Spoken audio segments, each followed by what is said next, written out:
Abortion rights across the US are under threat, according to Vice President Kamala Harris. She took aim at Republicans on Sunday as she spoke in Florida to mark the 50th anniversary of the now overturned Roe v. Wade decision. Republicans in Congress are now calling for a nationwide abortion ban. Some even from the moment of conception. The right of every woman in every state in this country to make decisions about her own body is on the line. And I've said it before and I will say it again. How dare they? How dare they? The White House says as many as 60 anti-abortion bills have been filed in the 2023 legislative session so far. In Florida itself, the state last year passed an abortion ban without exceptions for rape and incest. Harris said a majority of Americans opposed the anti-abortion measures.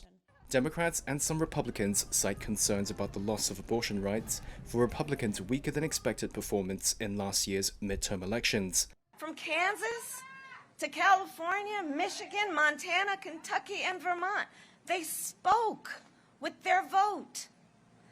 In essence, they said, one does not have to abandon their faith or deeply held beliefs to agree that the government should not be telling people what to do with their own bodies.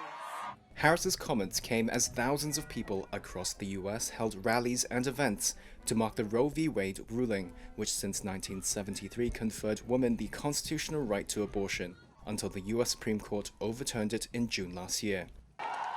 In Wisconsin, protesters filled the halls of the state capitol building, calling to overturn the state's abortion ban. Voters in the state will head to the polls next month for the primary election for the Wisconsin Supreme Court and elect a new Supreme Court justice in April. The state's top court has a 4-3 conservative majority, but if a pro-choice candidate wins the seat, the state's abortion ban could be overturned. We need to have the numbers. We need to have the numbers so that we get the Supreme Court, so we don't have to go back the 174 years that the laws are taking us back. It was incredible what we could do to prevent that red wave from happening, and if we can just keep that momentum and keep going, voting is where it's going to make a difference.